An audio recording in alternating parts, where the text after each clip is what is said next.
علی علی حق ہے، علی حق ہے، علی حق ہے، علی علی جدھر حق ہے ادھر مولا، جدھر حق ہے ادھر مولا، جدھر مولا ادھر حق ہے۔ ایک بات تو یہ عہد کو اچھا، اس کے لیے اللہ تعالیٰ نے کچھ ایسی روحانی اور نورانی برکتیں رکھی ہیں۔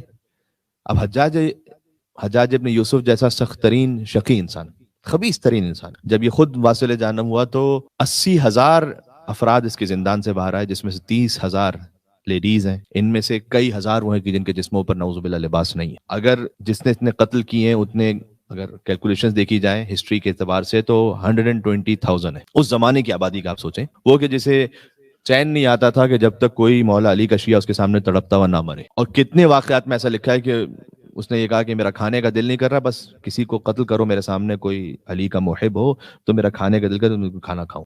عمر ابن عبدالعزیز نے اس کے لیے کہا ہے کہ اگر دنیا کے سارے خبیث ترازو کے ایک پلڑے میں رکھے جائیں اور ہمارا حجاج ابن یوسف ایک طرف تو الحمدللہ ہمارا بلرہ بھاری ہوگا۔ جی عمر ابن عبدالعزیز نے خود یہ کہا حجاج ابن یوسف کے لیے۔ تو ایک بار ایسا ہوا، اب دیکھیں لیکن اللہ تعالیٰ کہ راستے پہ جو چلنے والا ہوتا ہے اللہ سبحانہ وتعالیٰ اس کی حفاظت کیسے کرتا ہے۔ ایک بار ایسے ہوا کہ بہت سارے لوگوں کو گرفتار کیا گیا اور ایک ایک کر کے ان کا سر قلم کیا جا رہا تھا حجاج کے سامنے، تو سب کو قتل کر دیا گیا تھا، ایک شخص آخر میں باقی رہ گیا کہ نماز کا وقت۔ اب اسلام کے حال پر رویا جائے یا کیا کیا جائے کہ یہ لوگ نماز بھی پڑھاتے تھے اور ان کے پیچھے لوگ نماز پڑھتے تھے۔ شام میں جو امام جمعہ ہے وہ خود حاکم شام ہے۔ یہ الگ بات ہے کہ کبھی کبھی جمعے کی نماز بدھ کے دن بھی پڑھا دیتا تھا، لیکن ہے امام جمعہ۔ ولید جیسا وہ ہے امام جماعت کہ جو شراب کے نشے میں بھرپور مست ہو کر آئے اور 4 رکعت پڑھائے فجر کی۔ یہ ہے اسلام کا حال، اور یہ ہے ان پر ایمان رکھنے والے یا انہیں فالو کرنے والے یا کم از کم ان کے لیے جسٹیفیکیشنز لانے والے۔ تو حجاج ابن یوسف یہ نماز بھی پڑھاتے تھے ایسے لوگ،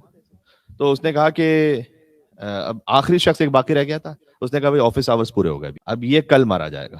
تو وہ جو جلاد تھا اس سے کہا کہ جاؤ اس کو لے کے جاؤ اپنے گھر، کل صبح لے کر آنا، کل صبح پھر کاروائی شروع کریں گے۔ اب یہ شخص جب لے کر چلا گیا، وہ پھانسی دینے والا، اس شخص کو اپنے گھر لے کر رات گزارنی ہے۔ یہ جس کی موت قریب تھی، مولا علی کا چاہنے والا جوان، اس نے کہا کہ میری کچھ وصیتیں باقی ہیں اور مجھے کچھ قرض ہیں جو ادا کرنے ہیں، تو تم اگر مجھے اتنی اجازت دو کہ میں ابھی اپنے گھر چلا جاؤں، صبح واپس آ جاؤں، یہ میں وعدہ کرتا ہوں۔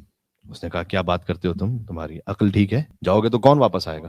کہ میں تم سے وعدہ کر کے جا رہا ہوں۔ بہرحال پتہ نہیں اللہ تعالیٰ نے کیا اس کے دل میں ڈالا، اس نے چھوڑ دیا۔ لیکن جیسے چھوڑ دیا تو رات بھر خود جاگتا رہا کہ اب یہ تو مجھے ہی کل پھانسی لگنی ہے، کیونکہ وہ اس کو چھوڑ دیا، وہ نہیں آنے والا۔ صبح کا وقت تھا، وہ واپس آ گیا۔ جب یہ لے کر اسے حجاج ابن یوسف کے سامنے پہنچا تو اس نے سارا واقعہ بیان کیا کہ میں نے رات کو چھوڑ دیا تھا، یہ واپس آیا۔ تو حجاج نے پوچھا کہ تم واپس کیوں آئے ہو؟ کہ اس لیے کہ میں علی ابن ابی طالب کا شیعہ ہوں اور ان کا حکم ہے کہ اگر وعدہ کرو تو اس کو پورا کیا کرو۔ اللہ اکبر۔ مولا علی ابن ابی طالب علیہ السلام کی عظمتوں پر ایک مل کے صلوات بھیجے محمد و آل محمد پر۔ اللہم صلی علی محمد و آل محمد۔ مولا علی فرماتے تھے کہ زمانے نے مجھے اتنا تنزل دیا اور اتنا گرا دیا کہ اب لوگ کہتے ہیں علی اور وہ، یعنی حاکم شام، ایک ساتھ ملا کے نام لیتے ہیں۔ کہاں علی ابن ابی طالب جو چیونٹی کے منہ سے ایک گھاس کا چھوٹا سا ٹکڑا ناحق نہ لیں، اور علی کے مقابلے میں وہ کہ جنہوں نے ہزاروں مسلمان مار دیے اور پرواہ ہی نہیں ہے، جنہیں تاریخ میں جنہیں ابھی بھی احترام کے نام سے یاد کیا جاتا ہے۔ تو یہ مولا علی علیہ السلام پر ظلم ہے کہ علی کے ساتھ ایسے کا نام لیا جائے یا اس کے ساتھ علی کا نام لیا جائے۔ تو بہرحال اس نے کہا کہ میں مولا علی کا شیعہ ہوں اور علی ابن ابی طالب علیہ السلام کا حکم ہے کہ اگر کوئی وعدہ کرو، یعنی اس صورت میں بھی اگر کوئی وعدہ کر کے وہ وعدہ پورا کرو۔ بہرحال اللہ تعالیٰ نے کیا کیا، اس پر کوئی کرم ہوا۔ حجاج بن یوسف کے دل میں بھی خیال ہے، اس نے کہا کہ تم نے یہ اچھا کام کیا، جاؤ، چھوڑ دیا۔ تو بہرحال اللہ سبحانہ و تعالیٰ کے راستے پہ جو چلنے والا ہوتا ہے تو اللہ کہیں نہ کہیں اسے کسی طریقے سے سنبھال لیتا ہے۔ یہ اس آیت کا مطلب ہے کہ وَمَن يَتَّقِ اللَّهَ يَجْعَل لَهُ مَخْرَجًا۔ جب تم تقوی اختیار کرتے ہو اللہ کا تو اللہ تمہیں وہاں سے پریشانی سے نکالتا ہے جس کا تمہیں گمان بھی نہیں ہوتا۔ وَيَرْزُقُهُ مِنْ حَيْثُ لَا يَحْتَسِبُ، اور تم ایسے مقام سے رزق عطا کرتا ہے کہ جس کا تم نے سوچا بھی نہیں ہوتا۔ اللہ تعالیٰ نے وعدہ کیا ہے قرآن میں، مل کے صلوات بھیجے محمد و آل محمد پر۔ اللہم صلی علی محمد و آل محمد۔